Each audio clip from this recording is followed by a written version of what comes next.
Alright, hello, citizens of the Nigelverse. It is Nigel here once again, and this is going to be another wrestling review.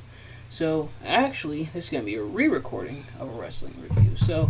On Wednesday, I recorded and uploaded my review of this particular event, and the audio didn't record, and I didn't find out until it was too late.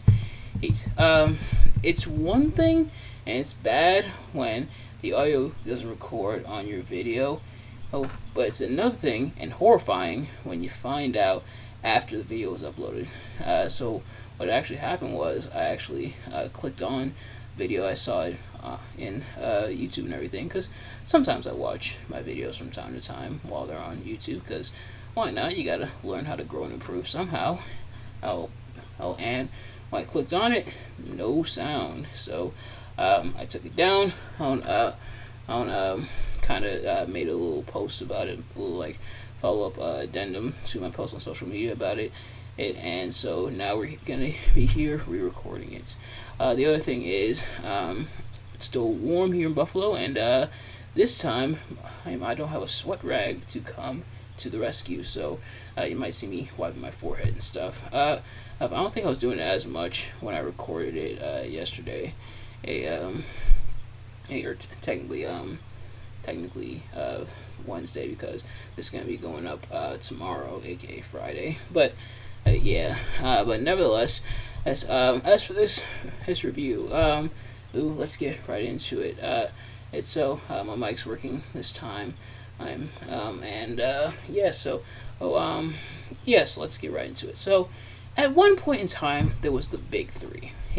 And this was kind of after her, or slightly after, like, the territory days. Started between the territory days, kind of came after a lot of the territory days. But there was the big three when it came to pro wrestling, and that was WWE, WCW, and ECW.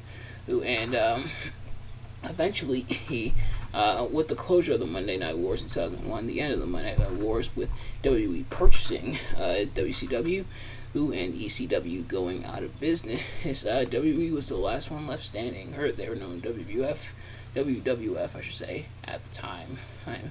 And it turns out, actually, if the wikis we believed here, which I have for reference here, or so I'll be referring to that from time to time. But the wiki claims that WWE actually didn't acquire ECW's assets until 2003, and I think that makes sense because there was still some pending legal stuff and some pending debts that ECW and Paul Heyman had, unfortunately.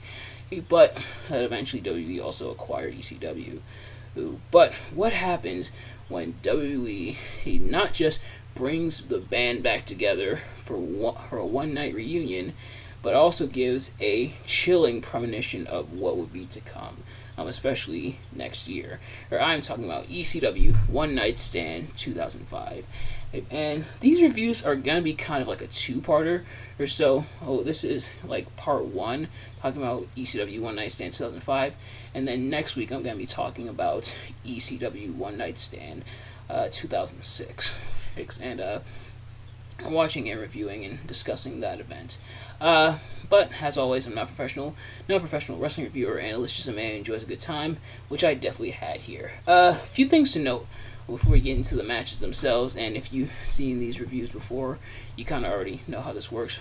But if you haven't, normally I talk about what I like and what I dislike about a match if I review just the match individually. But as for an event, and much like this one, I'm going to be going by match by match, and also talking about some of the stuff in between, and then kind of detailing each match, and kind of talking about what I like and what I dislike about each match, and kind of talk about each match and some of the things I liked and disliked about each match.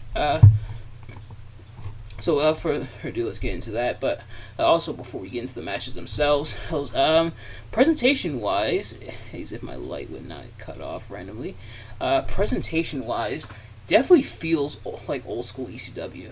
We are in the Hammerstein Ballroom, which ECW would often go to. We're in the Hammerstein Ballroom in New York City. definitely giving that old school ECW feel.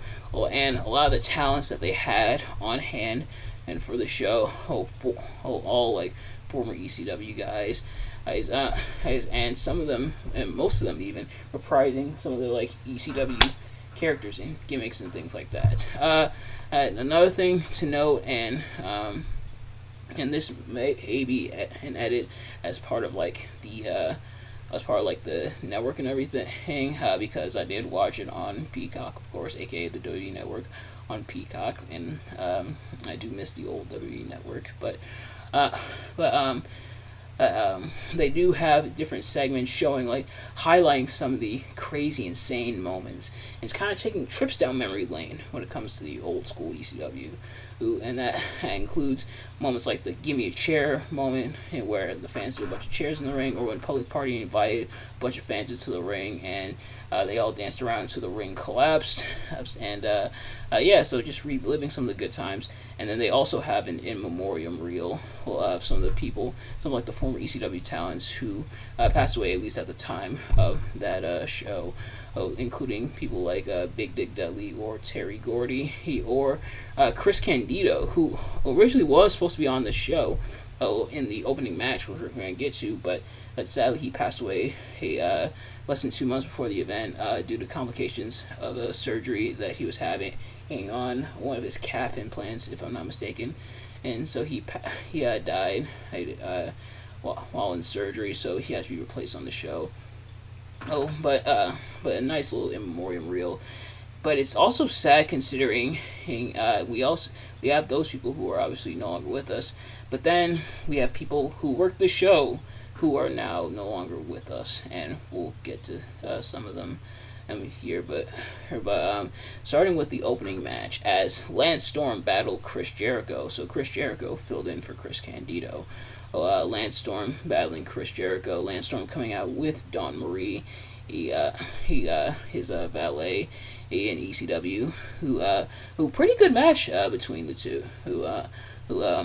Chris Jericho coming out with his Lionheart persona here, or even though he didn't come out with the Lionheart theme, he came out with his regular Chris Jericho theme that he had at this time, but that may be a network edit, but like sometimes when they edit like a theme on the network, you can tell when it's edited, but other times if you're not really paying attention, you might not notice. But a pretty solid match between the two, and they bring up like the history between the two, how both trained in like the Hart Family Dungeon in Calgary, Canada, and bringing up like Chris Jericho's time as the Lionheart and stuff like that, and Lance Storm also getting the win after interference from Justin Credible, who's part of Lance Storm, who's with Lance Storm as part of the Impact Players. Justin Credible coming in and costing Jericho the match, as well as Jason Knight, aka Jason the Sexiest Man Alive, who was Justin Credible's like manager. Credible nailed Jericho with the kendo stick, allowing Lance Storm to get the pinfall. And they talked about on this match how this was like the last hurrah for Lance Storm, and how he was gonna be gone after this. But it looked like with a win like that, they were gonna continue the story. Whether or not they continue the story, I'd have to look into because I gotta get caught up with the lore of Raw and SmackDown at this time as well, because they'll also be having a presence on the show, as we're going to see. But next up was the three-way dance, because it can't be an ECW event without a three-way dance. ECW, one of the major pioneers of the three-way dance concept, which is pretty much like a triple threat match, but with elimination rules. So it's not like a traditional triple threat where once you're pinned, that's it. That's it. The match is over. But if you're pinned, then you're eliminated. Is the rules. But nevertheless, super crazy. He battled Little Guido, aka also known as Nunzio, which they point out on commentary. Which, by the way, the commentators are Joey Styles and Mick Foley, who, with the music and the shirt, are kind of playing into the Cactus Jack persona, which makes sense. Cactus Jack was in ECW, and Nunzio slash Little Guido. He was accompanied by Big Guido, Tracy Smothers, JT Smith, and Tony Mamaluke, aka the FBI, and then Tajiri, who came with Father James Mitchell and Mikey Whipwreck of the Unholy Alliance. I'm surprised they didn't have Mikey Whipwreck himself competing on the show. But Mick Foley, which Joey Styles did a lot of the legwork on commentary, and Mick Foley would kind of put in where he could. And Mick Foley said he was going to write on commentary. He said, "Look, Joey, you're gonna have to do a lot of the legwork." He straight up admitted on commentary, right on the show, you have to do a lot of legwork because I'm not gonna know a lot of the names, moves, and stuff. Well, at least you're honest about it, and at least he's there. They're not dreadful as a duo. They're better than, say, Randy Rosenblum and Dirty Dutchman's Hell at Heroes of Wrestling, which if you haven't already, go check out that review that I did on the channel. But nevertheless, Mick Foley bringing up how he teamed with both Tracy Smothers and Mikey Whipwreck for tag team gold. Mikey Whipwreck was his tag team partner in ECW, and Tracy Smothers, I forget which company he said he teamed with Tracy Smothers in, but nevertheless, Little Guido, the first to go, even despite the interference from the FBI. Super Crazy, Tajiri, and Mikey Whipwreck working together in order to take out the FBI, and then it was down to Super Crazy and Tajiri. He and then Super Crazy picking up the win from there. There's also pretty solid match. I really like this one on this three-way dance, and Super Crazy definitely popular with the crowd and everything, and a lot of people liked him and stuff, and he picked up the win, which was nice. Then next up was Rey Mysterio Jr. battling Psychosis. The fans, the match itself was pretty decent, but the fans, you can tell, not really the biggest into this one. And I think I have a reason why. And that's because it felt more in the vein of like WWE. The ECW fans notoriously die hard, and also notoriously loyal to ECW.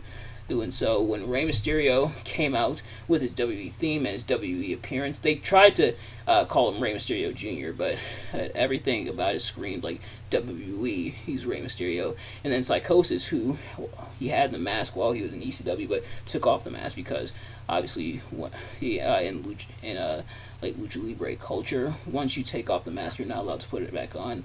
And I believe Rey Mysterio so far is the only exception to that rule, but Psychosis took the mask off. I think Psychosis actually lost it in WCW, if I'm not mistaken, and to Chris Jericho, I believe. Let me know in the comments if that is accurate. But nevertheless, besides that, and the fact that Rey Mysterio nailed Psychosis with the 619, and the fans, and sadly, weren't the biggest fans of that. It didn't really feel like an ECW match. Felt more like a WWE match. Rey Mysterio delivering the 619, and then the West Coast Pop to get the win, and which the fans not the biggest his fans of before, unfortunately. But then and afterwards, we got the SmackDown Crusaders. So up to this point, they brought this up in commentary. SmackDown and Raw had been rallying against this event, kind of like trying to put down ECW and stuff. Of Kurt Angle, JBL, Orlando Jordan, Matt Morgan, and Carlito. And then the fans, and I can't really repeat what they said here because this is somewhat of a family-friendly channel, but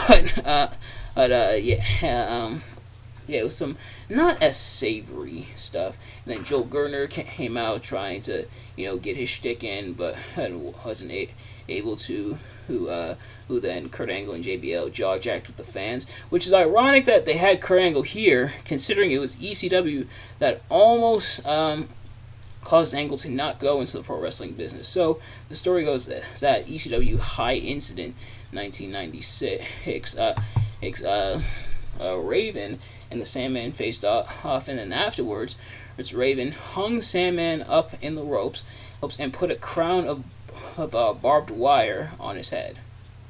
Let me repeat. Raven hung up Sandman in the ropes in like a crucifix style, and then put a crown of barbed wire on his head. Sound familiar? Yeah. So Kurt Angle was very offended by that, and left right after her, and almost didn't want to get into the pro wrestling business because of that. So thanks, Raven, for almost costing us Kurt Angle. Maybe that's why he got buried in WWE, but yeah, obviously that's a joke. But yeah, so. Thank goodness Kurt Angle changed his mind, but Kurt Angle kind of addressed that and nodded to it, saying the last time he was at an ECW event, he walked out halfway through because it sucked. Sure, that's the reason. And then JBL mocked like the internet fans, mocked the ECW fans, stuff like that. Traditional heel stuff. So SmackDown is here, and who shows up but Rob Van Dam. And because, as you probably can't have an ECW, no, you definitely can't have an ECW event without RVD showing up, even though he has his knee in a brace and everything. RVD showed up with Bill Alfonso, who kind of talking about ECW, who reminiscing how he was the whole effing show. He was in ECW, saying he was shooting with that promo that he's cutting, and that he didn't have a script written, talking about how he kind of like pitched to Vince McMahon to have this show, and saying he was upset that he had to miss both WrestleMania that year and One Night Stand because of his knee injury, and ultimately getting gored by Rhino. I guess some things never change from ECW.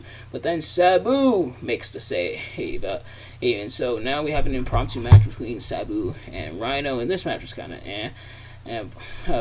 well, not really kind of but because it did have like weapon spots, traditional Sabu stuff with like the chairs, tables, even Sabu hitting the Arabian face crusher with the chair, and RVD even getting some stuff in, including getting like the skateboard shot in where he holds the chair and then drop kicks into it, which I actually, up until this event, and I've seen Rob Van Dam hit that move a lot, but actually didn't know what exactly that move was called, but now I know. Almost like a mini version of the Van Terminator, aka the Coast to Coast. But Sabu, which the Arabian Face Crusher, Sabu diving off the top rope chair underneath his leg. If my light would stop cutting out, that'd be nice. Chair underneath his leg, and into the table. Also, Sabu ended up getting the win in that way, which was cool. And then the Raw Vader showed up, which included Eric Bischoff, Jonathan Coachman, Edge, Christian, who I actually couldn't see, Tyson Tomko, who I did see, although I guess it makes sense. And if Tomko was there, then I imagine Christian there. But then Tomko, Snitsky, who I also didn't see, La Resistance, who I didn't see, and William Regal, who I also didn't see, but they alluded to him being there. And then Joel Gerner trying to get his stuff in again. Or actually, I think it was after this match, but Gerner interacted with them as well. But the next match was Chris Benoit battling Eddie Guerrero. And this is heel Eddie Guerrero. And the reason I know that, not just because of the mannerisms, but when he comes out, he has that heel version of his theme song, the one with the cell phone ring, Gangsta Line, the one with the cell phone ring. So I'm like, oh, this is heel Eddie. Oh yeah, right before SummerSlam and everything, which we'll get to at some point on the channel,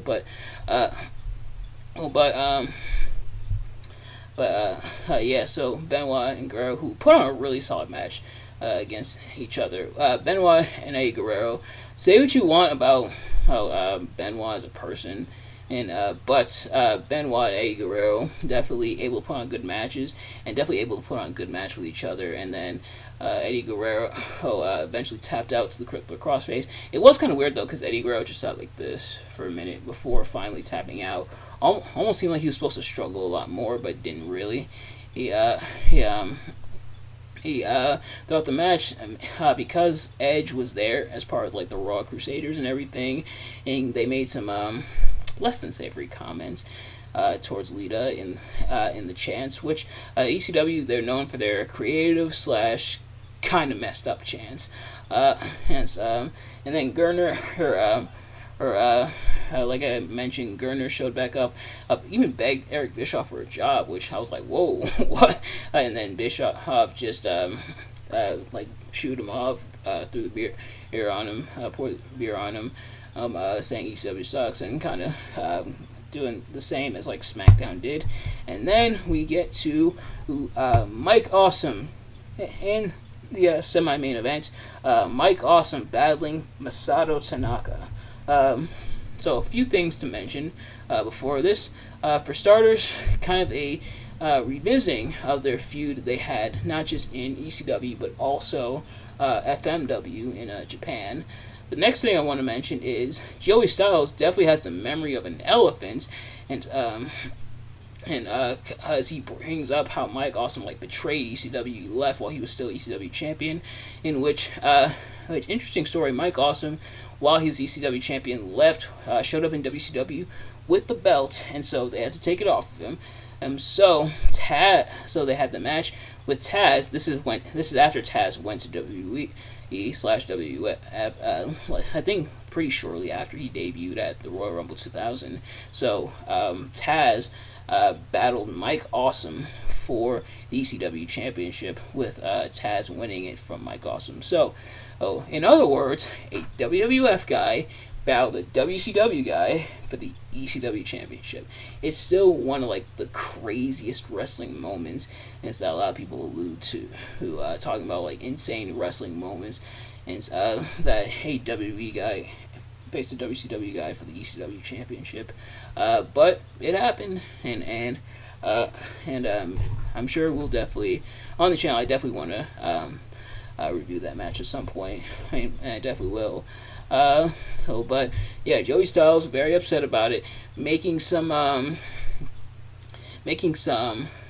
not really. I mentioned ECW definitely didn't really have a filter. Joey Styles making a comment after Mike Awesome delivered what the other YouTubers might call a unalive dive, where doing this to the ropes, and then Joey Styles making a reference to that in and I can't really repeat what he says, because it is really messed up, and it's even more messed up considering that sadly how Mike Awesome would pass away several months later. And Joey Styles, Joey Styles, I believe, kind of mentioned in how the comments were kind of unsavory, but talking about like the shoots, how a lot of stuff he said was like shoots and stuff, and how he actually meant it. So, Joey Styles predicted that fortune in like the worst way. But the last thing worth mentioning is, holy crap, the bumps in this match. Violent chair shots, multiple awesome bombs, including a couple through tables, including the last one where Mike Awesome powerbombed Masato Tanaka out of the ring, and then Awesome just dove over and pinned him on the outside. And definitely insane amount of bumps and stuff. Like, I almost winced at all like the bumps and stuff. But next up, right before the main event, Paul Heyman comes out, cutting an emotional promo, talking about kind of like what the event in ECW means to him, and then talking about how thanking everybody in attendance and stuff like that. And then turning his attention towards the Raw and SmackDown guys, is kind of running them down, talking trash, and some major burns, specifically on the Raw side, but then the ultimate one on the SmackDown side. So on the Raw side, you talk about Eric Bischoff saying how this was a WCW show, not an ECW show. They kind of already tried that, but so. Heyman talked about how this was a ECW show, not a WCW show, saying they were in ECW's house, stuff like that. Then he brought up how Edge, he said hide your wives because Edge having the affair with Alita at this time. I'm in that, and saying 2 words, Matt had freaking Hardy. Which after he said that, I know Paul Heyman meant the 2 words to be Matt Hardy, but it was funny. Edge kind of like, wait, no, he said 3. The 3 and stuff. Excuse me, holding up the 3 and stuff was pretty hilarious. And then JBL, the burn of the year, with Heyman and talked to JBL saying the only reason you were WWE champion for a year, first he said, if you want to shoot, cowboy, we can shoot. But then he said the only reason that you were WWE champion for a year was because Triple H did not want to work Tuesdays. Ooh, damn! That is a very spicy burn that he got on JBL, and yeah. So this is when SmackDown was taped. So they taped it on Tuesday and aired on Friday, if I'm not mistaken. At this time, I think this might be, and when they were on Friday, SmackDown's had like a lot of days that they've gone to. They were on Fridays, then they were on Tuesdays, then they were on Thursday. SmackDown's had a lot of days. Now they're on Fridays nowadays, but yeah. So Heyman, burn of the year to JBL. Yeah. So boy, and then the main event finally, as the Dudley Boys battled the Sandman and Tommy Dreamer. This main event match, and I get why this is the case, but this main event was absolutely overbooked like crazy. Yeah. For starters, you had the Dudley Boys coming out making their entrance with the tie-dye shirts, which was a really nice touch, and a reference to their time in ECW. They still had the W theme, but then you had Tommy Dreamer show up, and then the Sandman showed up, and apparently they actually did play Enter Sandman in the arena, but it has to be dubbed over on the network, and thankfully the dub over one they had on the network at least sounded kind of like Enter Sandman, but the Sandman did his whole entrance with the beer going through the crowd and stuff, pouring the beer on the female fan, drinking it off her smacking the beer on himself, like all of that. And then, before the match began, the BWO showed up, which was, of course, Hollywood Nova, a.k.a. Simon Dean, which they allude to on commentary. Then Stevie Richards, a.k.a. Big Stevie Cool, and the Blue Meanie, having one of the best wrestling dances in the world, which I can't do it for you guys because I can't do it like him, but like this. And the BWO saying they're taking over before beating up Dreamer and the Sandman and helping the Dudley Boys. Then Kid Cash shows up. Then Balls Mahoney and Axel Rotten, aka the Chair Swinging Maniacs, show up to even the odds, take out the BWO. Joey Styles said that's when Nova got hit with the chair, saying that's more painful than being Simon Dean on national TV, because this was the Simon Dean character, and that character existed. So they got them there. And then the match began proper. And they were talking about comments, like, is this match actually going to begin?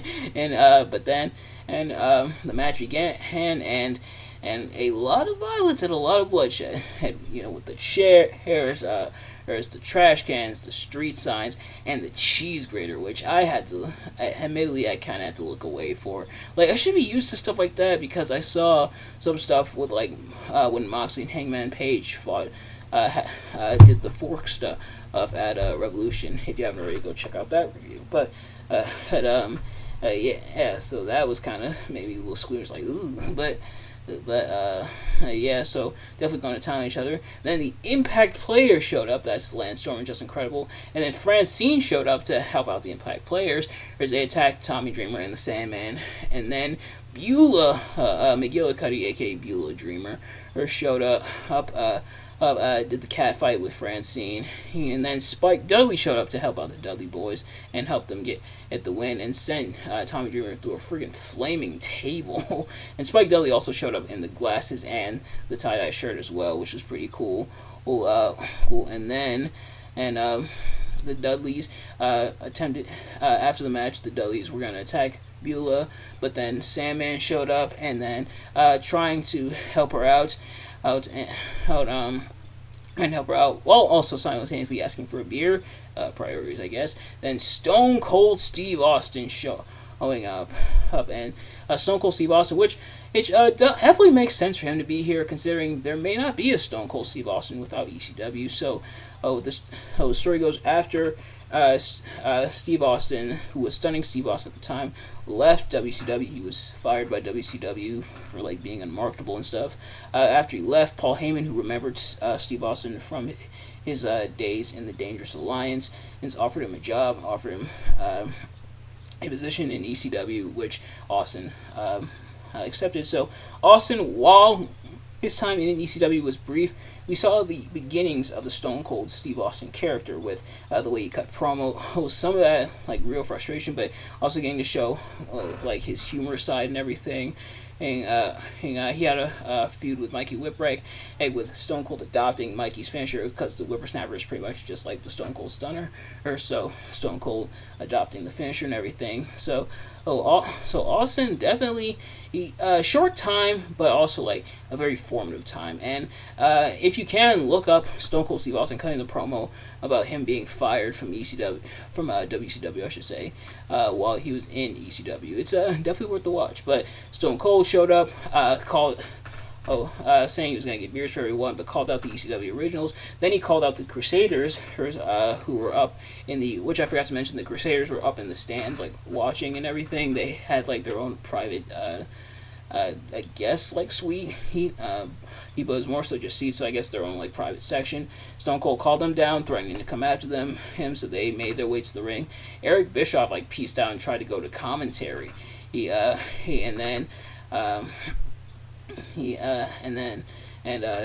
Taz came out, which Taz came out with like his ECW music and everything, which was pretty cool. The brawl happened between the Crusaders and the Originals, including JBL hitting Blue Meanie for real. It's been one of the most talked about moments in all of pro wrestling. Blue Meanie getting clipped for real by JBL. And you can see Blue Meanie like really busted open by JBL. But don't worry, Steve Richards would get revenge for his BWO friend. And after nailing JBL with I believe a chair, really hard,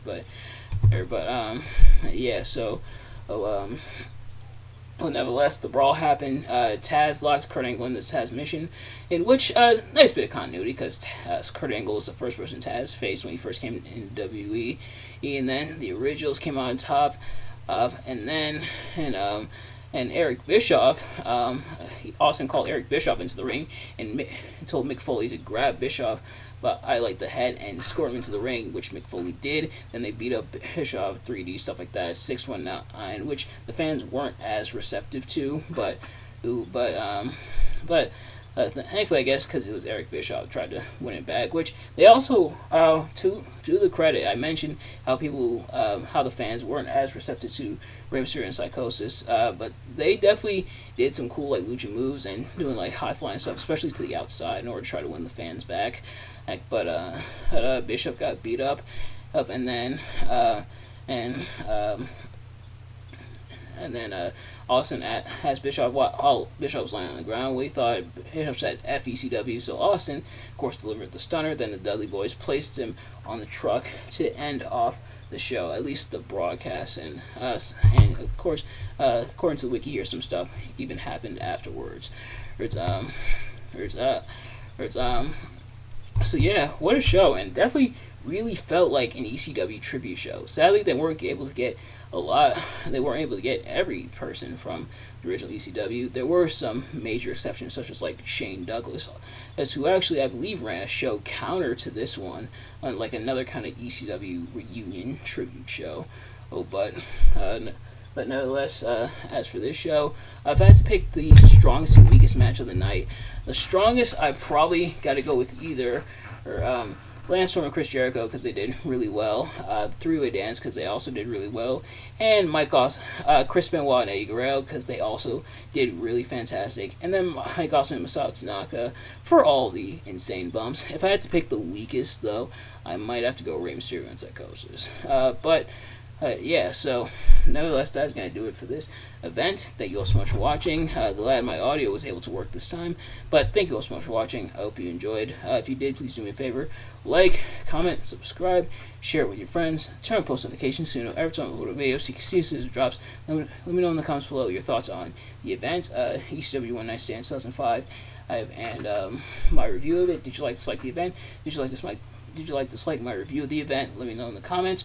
Join me next week. I'm not sure when exactly I'm going to be reviewing it, but it'll definitely be next week as we look at kind of the part 2, the other sides of the coin, and that is ECW One Night Stand 2006. But in the meantime, thank you all so much for watching, and I will see you guys later. Peace.